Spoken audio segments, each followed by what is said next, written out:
Hi Aries, it's Meg with Padmes, and it totally looks like I just pulled that out. It's Meg with Padmes, and I am here doing your Tarotscope for November 2020. And I first wanted to pull an animal spirit from the wild unknown, and I pulled Dragonfly for you, Aries, which is really kind of cool, especially at this time. Um, right when I'm doing this reading, it's just before November 1st, and the veil's super thin. And the dragonfly, it's a master of light, illusion, and the mind. It's also the master of transition and going through the veil. A lot of people who have passed come through as butterflies, and they come through as dragonflies. And that's coming through right now. So it's right around Dia de los Muertos and um, Day of the Dead. And I feel like that is going to have a lot to do with your reading today. So I wanted to read a little bit about this dragonfly. It's worth considering the quality of your mind and perception. Is it restless or still, dreamlike or crystal clear? The situation at hand may be different than it appears at first glance.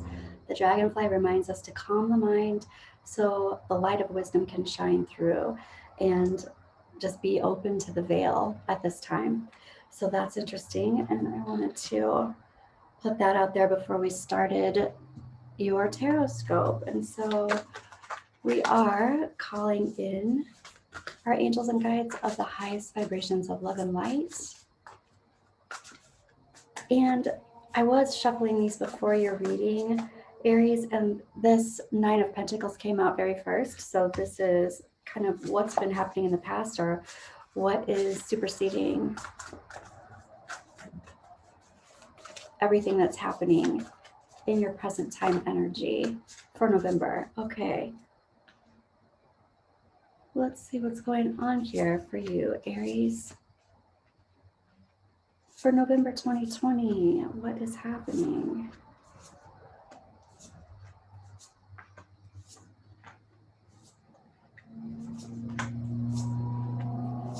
All right.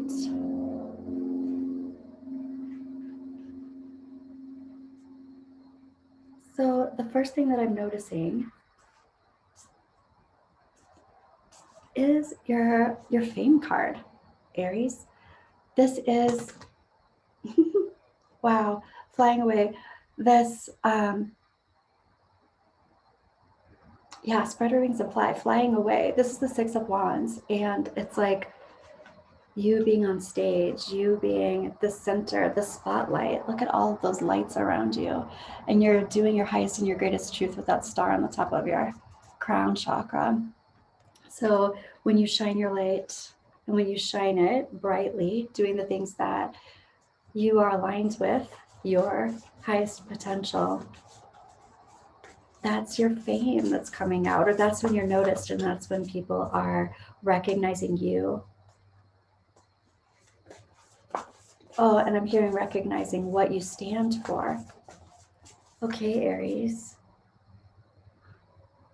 I want to look at, so happening now and into the near future, it's talking about some wishes and dreams and hopes that you've had for yourself. And it's like they're not coming into fruition as fast as you want them to. Here's the Nine of Cups, but it's reversed for November. And I feel like more so it's about, it's not coming in for you as fast as you'd like it to come in. That doesn't mean that it's not coming in. This is all about how you want to be seen.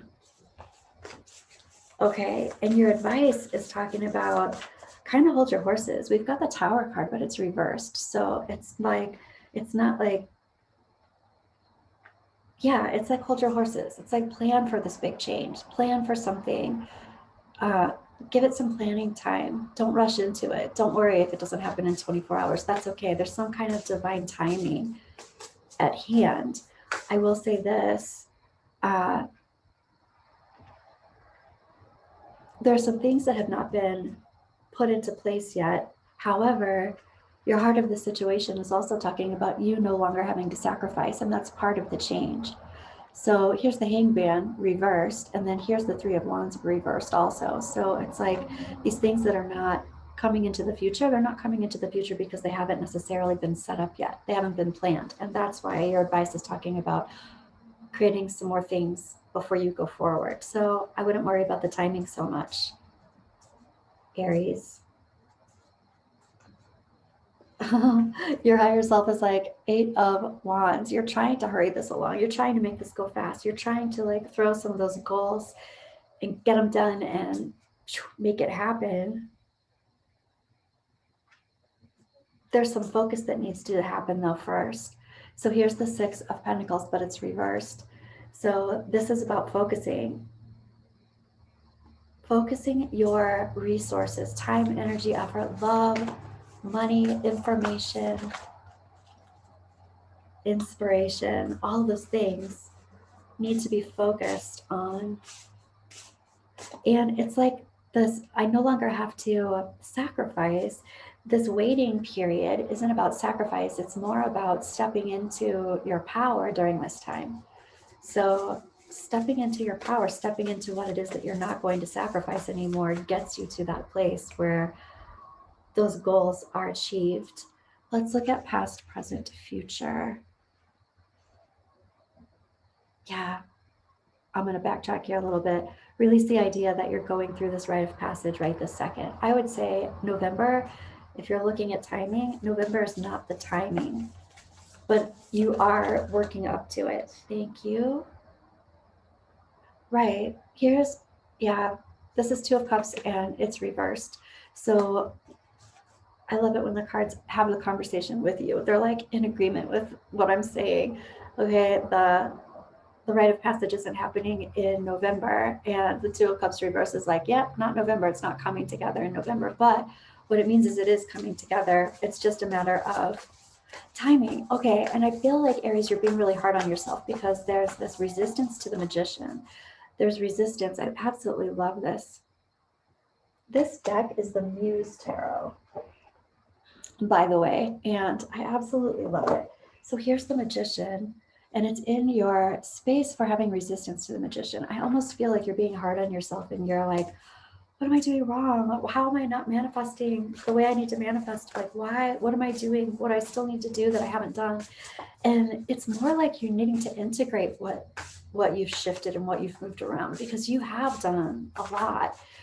I will say this too. Okay, let's look at past, present, future now. Okay, I will say this. If you are having this, I'm doing something wrong, or I'm not doing it well enough, or something like that, it has to do, I would say, some self-sabotage, but it's like there's an imbalance of thinking that you're being selfish, or there's an imbalance because you think that you're focusing on yourself too much.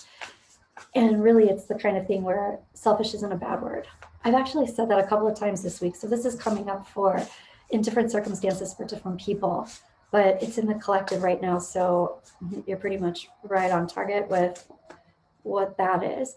So being selfish is not a bad word. Sometimes, well, always, we have to take care of ourselves before we can take care of other people. We have to make sure we're on the sturdy rock before we help somebody else up, right? Or we're both going to fall in the crevasse.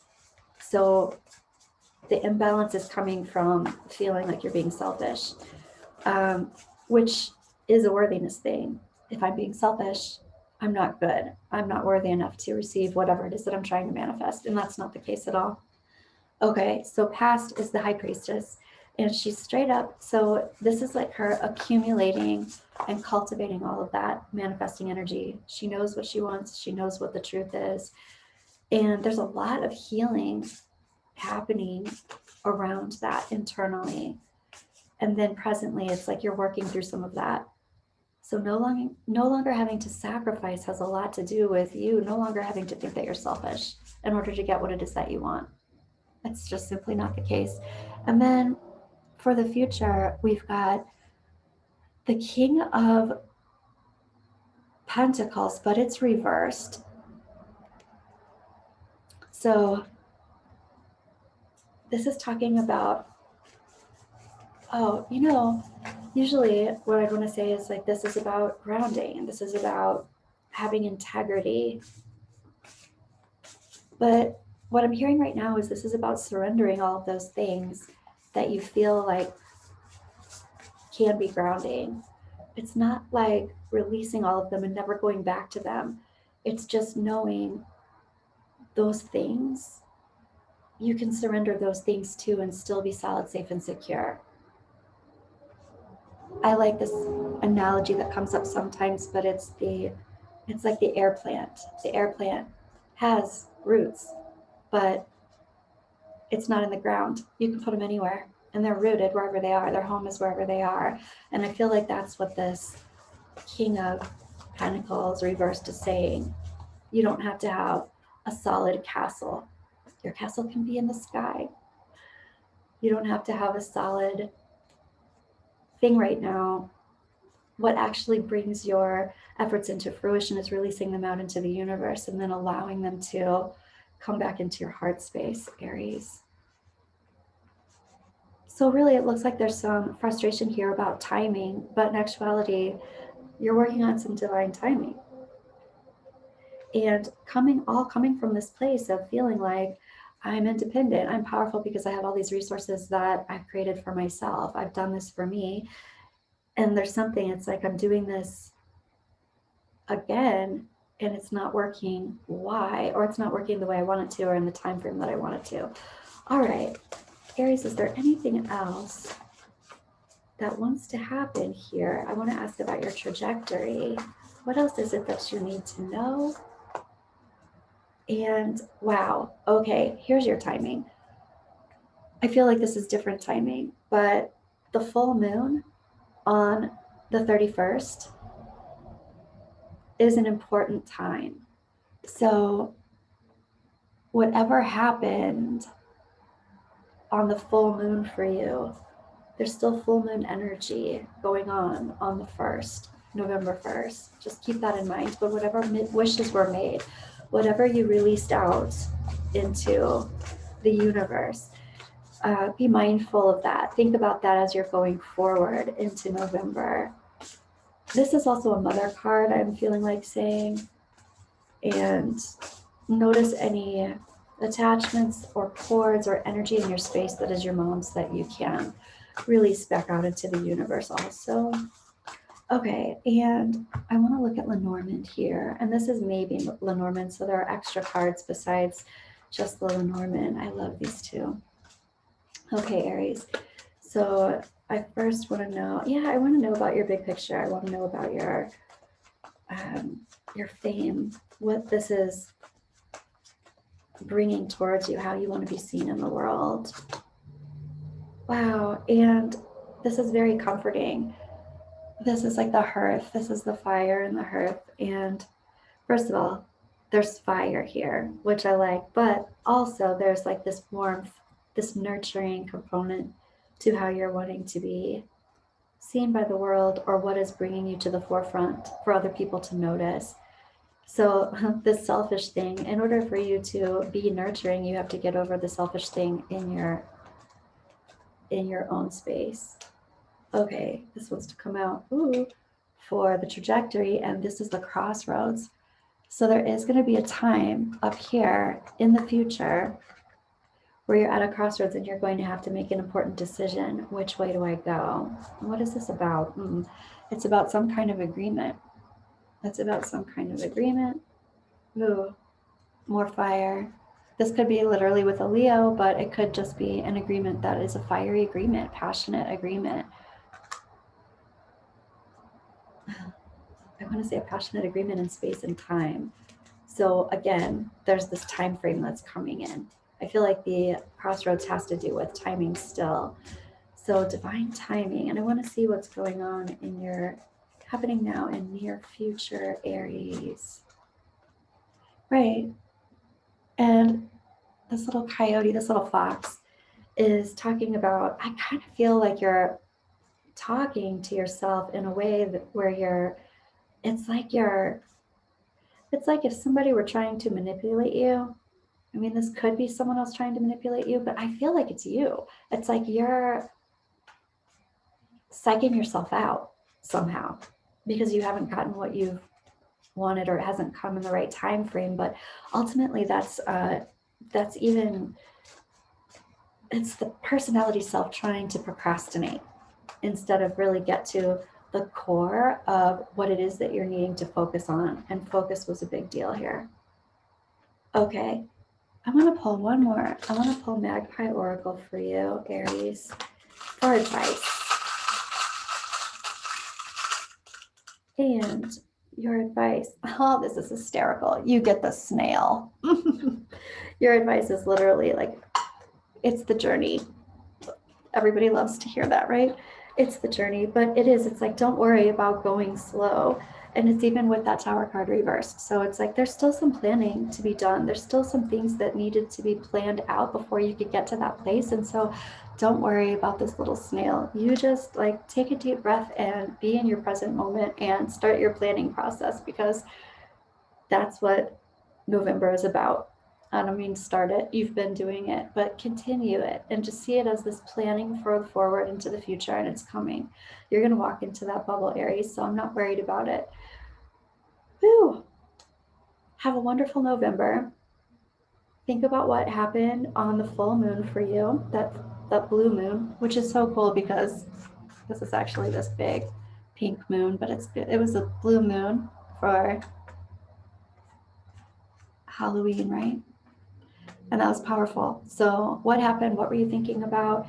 And what kind of intentions were you bringing forward on that day? And focus on those.